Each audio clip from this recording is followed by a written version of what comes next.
नमस्कार। मेरे साथ है आलिया शाह जी, पाकिस्तान की सीनियर जर्नलिस्ट और एनालिस्ट भी हैं। आलिया जी से हम बात करेंगे पाकिस्तान की इकोनॉमी पे। उससे पहले आज इंडिया की एक्सटर्नल अफेयर्स मिनिस्ट्री ने एक बात क्लैरिफाई कर दी कि पाकिस्तान ने हमसे आटा मांगा ही नहीं, तो हम दे कैसे? क्या कोई नेचुरल कैलेमिटी है? ये हमारे spokes person Arindam Bagchi, Indian foreign services officer, उन्होंने बोला कि यह कोई नेचुरल कैलेमिटी नहीं है जो हम अपने आप ऑफर कर दें, वहां से डिमांड आएगी तब तो। मेरे हिसाब से तो किसी ने मांगा नहीं। एंड पाकिस्तान आटा क्यों नहीं मांग रहा है इंडिया से, इस पर भी बात करेंगे। लेकिन उससे पहले आलिया मैम, आईएमएफ ने अपनी पहली इंस्टॉलमेंट $1 बिलियन की, हो सकता है दूसरी इंस्टॉलमेंट भी हो, एक इंस्टॉलमेंट जो $1 बिलियन की अभी आ रही थी, इससे हो सकता है एक इंस्टॉलमेंट और हो $1 बिलियन की, इन दोनों को डिले कर दिया। डिले कर दिया मींस इस फाइनेंशियल ईयर में तो नहीं आ रही है, और फाइनेंशियल ईयर इंडिया का नहीं, इंडिया का फाइनेंशियल ईयर मींस फरवरी में, 1 फरवरी को बजट आ जाएगा, और फाइनेंशियल ईयर मार्च के बाद शुरू अप्रैल में। पाकिस्तान का फाइनेंशियल ईयर थोड़ा और देर से स्टार्ट होता है। मैम, इस पर क्या कहना है कि आईएमएफ ने पैसा रोका और पाकिस्तान गेहूं आटा इंडिया से क्यों नहीं मांग रहा? बहुत शुक्रिया। सबसे पहले थैंक यू सो मच कि आपने अपने प्रोग्राम में मुझे बुलाया। बहुत अच्छे प्रोग्राम्स आप करते हैं। तो ये जो बात है कि वर्ल्ड बैंक ने अपनी जो इंस्टॉलमेंट है 1.1 और $1.2 बिलियन के करीब, वो उन्होंने कहा है कि इस फिस्कल ईयर में तो आपको नहीं मिलेगी। अब नेक्स्ट ईयर में वो आपको मिलेगी, उसके लिए वो क्या कंडीशंस रखेंगे वो तो हम उस वक्त देखेंगे। हम तो बात करेंगे अभी की। अब ये एक बहुत बड़ा क्राइसिस इसलिए बन चुका है कि देखिए, पहले ही हमारी जो इकोनॉमी है उसकी सिचुएशन ये कि हम तो ये कह रहे हैं कि कहीं से भी हमें इधर उधर से पकड़ पकड़ा के कोई पैसा मिले, हम हमारे पास इतना पैसा हो जाए कि हम इस क्राइसिस से निकल जाएं।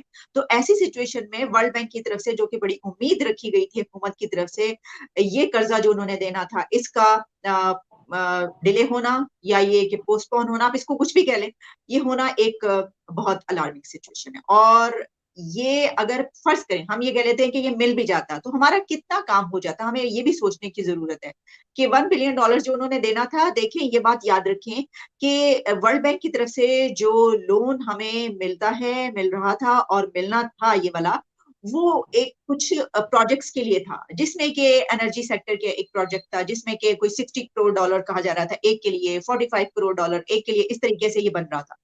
तो वो प्रोजेक्ट्स जो हैं वो अब नहीं लगेंगे, वो नहीं चलेंगे। तो इससे अगर डायरेक्ट आप रिलेशन देखें कि अभी जो इस वक्त जो हालत है उससे ऐसा नहीं बन रहा, लेकिन जाहिर है कि अगर वो आता तो एनर्जी सेक्टर में अगर काम होता, उसको जितना भी टाइम लगता, तो जो इस वक्त आवाम की हालत है उसको बेहतर होती, उसकी मुश्किलात कम। लेकिन जो आवाम की मुश्किलात हैं वो बढ़ने जा रही। इसकी वजह ये है कि अब गवर्नमेंट ने ये फैसला कर लिया। अगर आप मेरा, जो मैंने अभी अपना लास्ट एक ब्लॉग किया है उसके अंदर मैंने बड़ी तफसीली इसके ऊपर डिस्कशन की, वर्ल्ड बैंक की ये जो एक पैसा मिलना था ये क्यों नहीं मिल रहा, इसके ऊपर भी और आगे क्या होने जा रहा है, फैक्ट्स एंड फिगर्स पे बात की। तो मैं आपको ये बता दूं कि जो बात मैं कर रही थी वही हो गया है। मैंने ये कहा था और मैं ये कह रही थी कि हुकूमत को आईएमएफ के प्लान में ही जाना पड़ेगा। दो ही ऑप्शन है, देखिए दो ही ऑप्शन हैं। जो इकोनॉमी के एक्सपर्ट्स हैं वो ये बता रहे हैं कि या तो आप डिफॉल्ट अपने आप को डिक्लेयर कर दें, आप कहें कि हाँ भाई नहीं हो सकता, और फिर एक दोबारा से आईएमएफ के प्लान में जाएं, फिर ग्रास रूट लेवल से सब कुछ हो, अपनी इकोनॉमी को बेहतर करें, उस तरीके से चले वगैरह वगैरह। दूसरा आपके पास ऑप्शन ये है कि आप आईएमएफ के प्लान में जाएं। अब आप जानते हैं कि आईएमएफ ने ये कह दिया है कि जब तक आप हमारी कंडीशंस नहीं मानेंगे, और जो एक्सचेंज रेट यहाँ पर पहुंच रहा है, और जो जो हमने आपको कहा था आपने उसमें से बहुत ही कम काम किया, वो तमाम पॉइंट्स जो हमने आपको कहे थे आपने वो अचीव नहीं किए, तो हम आप वो नहीं लेंगे, यानी तब तक वो उसमें नहीं जाएंगे। अब ये पता चल गया ना, हमें तो खैर पहले से ही पता था, लेकिन हुकूमत अपनी सी कोशिशें कर रही थी कि भाई कुछ हो जाए, तरले मिनते कर लें, ये कर लें, वो कर लें, किसी से कहलवा दें, सऊदी अरेबिया से कह दें, चाइना से कह दें, अमेरिका से बात कर लें, वगैरह वगैरह। इस तरह की बहुत सारी चीजें हमारे कई मन से होती चली आ रही हैं, लेकिन उन्होंने नहीं मानी बात। तो अब ये फैसला किया गया है गवर्नमेंट ऑफ पाकिस्तान की तरफ से कि मिनी बजट एक आ रहा है, और इसमें मैं देख रही थी कि जो डिटेल्स आई हैं वो ये हैं कि जो प्राइम मिनिस्टर है उनकी तरफ से अब ये कह दिया गया, फैसला कर लिया गया कि लोगों पर जो है वो एडिशनल टैक्सेस लगाए जाएंगे, और तकरीबन 200 बिलियन रुपीस जो है वो जमा करने की बात हो रही। और फिर गैस और बिजली के जो हैं उसमें ज्यादा हो जाएगा, वो कॉस्ट में इजाफा होगा। और इसके अलावा सिर्फ यही नहीं, मतलब अभी तो सिर्फ ये कहा गया, तो आप ये बात याद रखें कि अगर सिर्फ ये, तो हर चीज में इजाफा हो रहा है, टैक्सेस, एडिशनल कॉस्ट, दाल चावल आटा रोटी हर चीज पर जो है आपका पैसा बढ़ने जा रहा है। तो जो आवाम की पहले ही टूटी हुई जो कमर है उसको अब आप मजीद तोड़ने जा रहे हैं। तो ये तो आपको करना पड़ेगा अगर आपने IMF में जाना है। दूसरी आपकी बात, आपने कहा आटा जो है वो क्यों नहीं मांग रहे आखिर हम। देखिए हम हमारी इतनी ज्यादा ईगो है, हम इतने, देखिए इतना बड़ा कंट्री है हमारा, हम चौधरी हैं पूरी दुनिया के।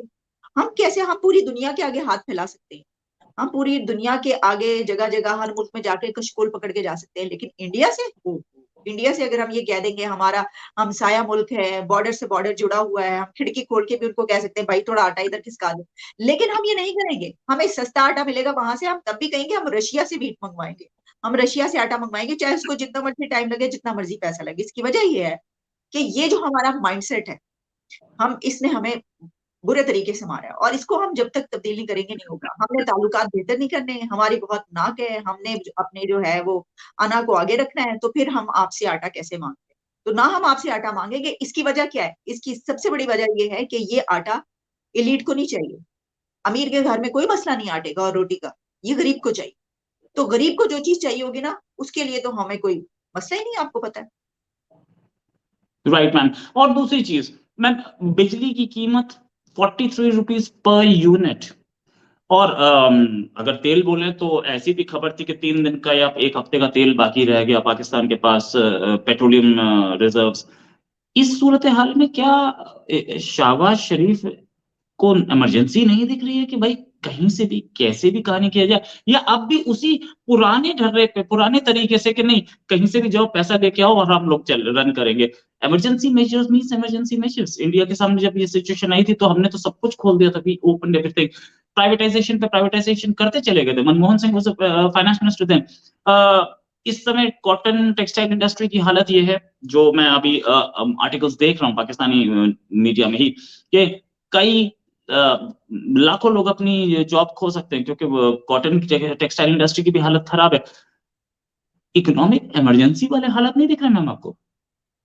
एग्जैक्टली तो हो चुके हैं हालात, ये काफी दिन से ये हालात हैं। लेकिन मैं देख रही थी कि आज जो प्लानिंग के मिनिस्टर हैं एहसन इकबाल, उनकी प्रेस कॉन्फ्रेंस थी जिसमें बता रहे थे कि उन्होंने तो नेक्स्ट 10 years का प्लान बनाया हुआ था, यानी उनकी जब हुकूमत थी, नवाज शरीफ जब प्राइम मिनिस्टर थे। लेकिन फिर उसके बाद उनको उतार दिया गया, कैसे जो जो कुछ हुआ, इस पार्टी जो पार्टी उस वक्त बरसर इक़्तिदार थी उसके खिलाफ जो कुछ हुआ, तो उसके बाद वो जो सारे प्लान्स थे वो धरे के धरे रह गए, और वो 10 years जो प्लान था वो तो अब जाहिर है कि वो ना होने के बिना पर जो है उसके भी बहुत असरात है कि ये सब कुछ हुआ। इसकी वजह ये है कि उनका ये कहना था कि जो इमरान खान है उनकी हुकूमत में कोई भी प्लानिंग नहीं की गई, या कुछ भी जो है वो आगे नहीं बढ़ सका बल्कि तबाही की तरफ चला। तो वो तो ये कहते हुए नजर, अब देखिए ये जो है ना, प्रॉब्लम ये है कि पाकिस्तान की जो पॉलिटिकल पार्टीज हैं उनमें क्योंकि इस वक्त इतना कॉन्फ्लिक्ट है कि वो एक टेबल पर तो बैठने के लिए तैयार नहीं। अगर हुकूमत इमरान खान को कहेगी भी कि आप आए, तो वो तो असेंबली में आने के लिए तैयार नहीं। अब उन्होंने इतने अरसे के बाद जब कोई ऑप्शन नहीं बचा, तो एक और यू टर्न उन्होंने कहा कि जनाब अब हम जो है वो पार्लियामेंट में आ जाए। तो फिर उसके बाद स्पीकर ने क्या किया कि उनके इस्तीफे मंजूर कर लिए। तो ये जो सिचुएशन है ना, ये इसी तरीके से चलती चली जा रही है। तो इमरान खान, क्योंकि आप जानते हैं कि उनकी जो पॉलिटिक्स है वो तो कन्फ्रंटेशन की पॉलिटिक्स है, वो तो कभी किसी से हाथ मिलाना पसंद नहीं करते। वो खुद कहते हैं, हम नहीं कह रहे।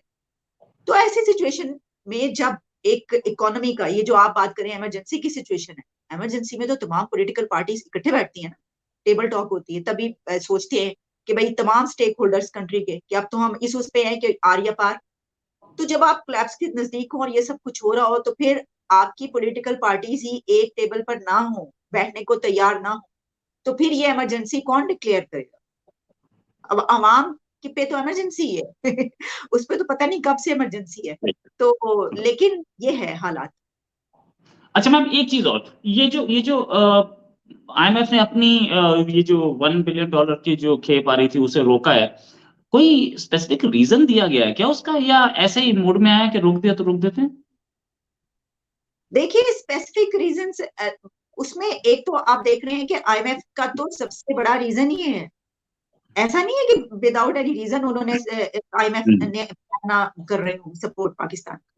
उनका ये कहना है कि हमने आपसे जो जो कहा आपने वो नहीं किया। सबसे पहले तो आप ये देखिए ना, डॉलर किस जगह पर जा रहा है। फिर उन्होंने कुछ आप कोई भी कंट्री है तो आप अच्छे तरीके से जानते हैं। आपने अभी खुद कहा कि इंडिया जब IMF में गया था तो उसने जो जो कुछ कहा था आपने फौरी तौर पर मान लिया।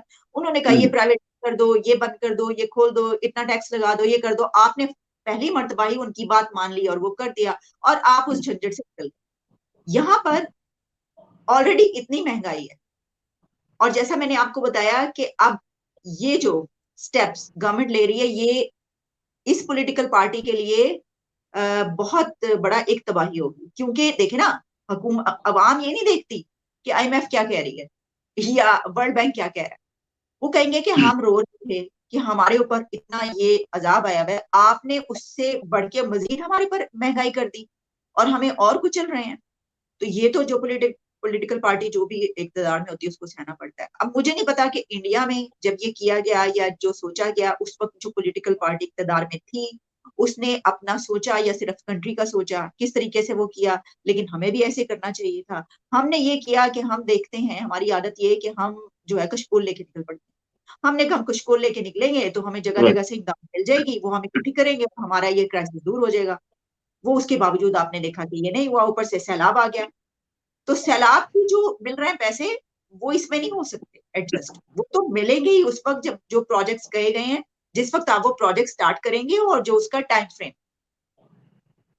Right ma'am. मैम एक चीज, ये जो IMF $1 बिलियन का जो रोक रहा है, ये $1 बिलियन इतनी बड़ी चीज नहीं है। हालांकि हालांकि पाकिस्तान के कर्जे इतने कि $1 बिलियन भी इंपॉर्टेंट होगा, लेकिन $1 बिलियन से ज्यादा इसका कैस्केडिंग इफेक्ट वहां पड़ेगा जहां पर दूसरे कंट्रीज के एड जो थी वो IMF से लिंक थी। जैसे कि सऊदी अरेबिया या चाइना, दोनों के दोनों इस शर्त पे पैसा दे रहे थे कि IMF से आएगा तब हम दे देंगे। अब सऊदी से पैसा भी रुक सकता है क्या, और चाइना से भी रुक सकता है, और अगर रुका तो इसका कंटिजेंसी प्लान भी कोई गवर्नमेंट के हाथ में होना तो चाहिए मेरे हिसाब से, अदरवाइज तो बहुत बहुत बुरी सिचुएशन आ जाएगी मैम। देखिए, वर्ल्ड बैंक ने जो पैसा रोका है उसकी अपनी कंडीशंस और वो सब है। आईएमएफ का जो प्लान की आप बात करें वो उसकी अपनी कंडीशंस और देखिए, जैसा मैंने आपको बताया कि अब आप सॉरी, आपका सवाल क्या था? अगर आप दोबारा रिपीट करें मैं आईएमएफ कह रहा वाला। हूँ कि इसका कैस्केडिंग इफेक्ट होगा, मतलब सऊदी अरेबिया से भी पैसा आना था, वो भी लिंक्ड था इससे, चाइना का भी लिंक था, तो वो भी तो रुक सकता है। तो यानी कि मल्टीपल क्राइसिस मल्टीप्लाई कर सकती है इसमें तो। मैं आपको बताती हूँ। देखिए, एक तो गवर्नमेंट की तरफ से पॉजिटिव न्यूज ये है कि यूएई ने अपना जो पैसा है वो रोल ओवर कर दिया, ठीक है। लेकिन उससे कोई, मैं नहीं समझती कि इतना बड़ा इम्पैक्ट आएगा। रोल ओवर हमने करवानी था, हम मिन्नतें कर रहे थे सऊदी अरेबिया की, यूएई की और चाइना की, जो भी आपका है उसको रोल ओवर कर। चाइना आपको पता है कि उसका तो वो बड़ा सियाना है। चाइना तो अपने आप फायदा देखता है ना, वो तो अपना नुकसान नहीं देखता। उसने कहा कि उसका एक सिस्टम है, पैसा वापस करोगे तो अगला पैसा मिलेगा। हम्म।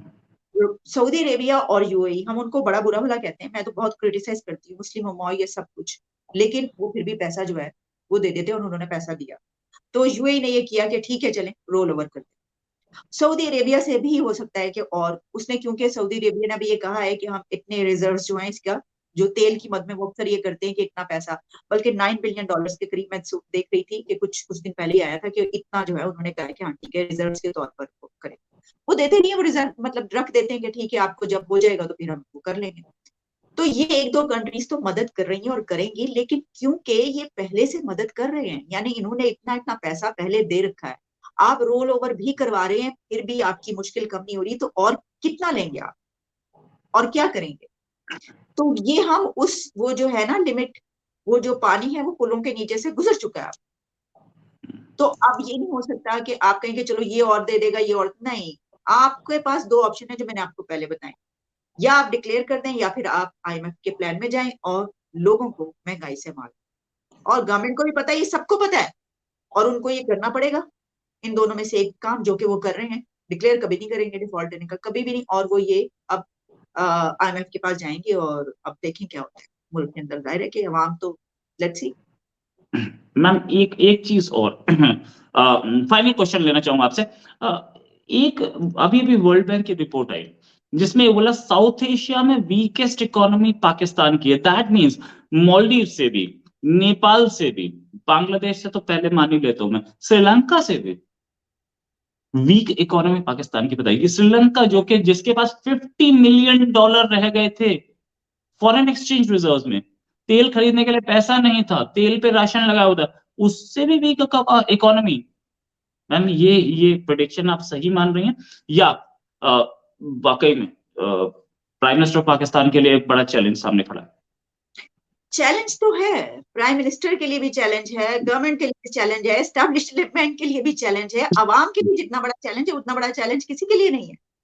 लेकिन ये जो आप बात कर रहे हैं, देखिए अगर श्रीलंका के पास फ्यू मिलियन डॉलर्स रह गए थे तो पाकिस्तान के पास तो अभी फ्यू बिलियन डॉलर्स हैं, ठीक है। 4.3 कहा जा रहा है, चले हम कहते हैं भाई 4 भी रह गए, इससे भी थोड़े, लेकिन कुछ बिलियंस तो हैं। तो हम, मेरा ख्याल है ये तो नहीं है सही, इस तरीके से आप कंपैरिजन नहीं कर सकते।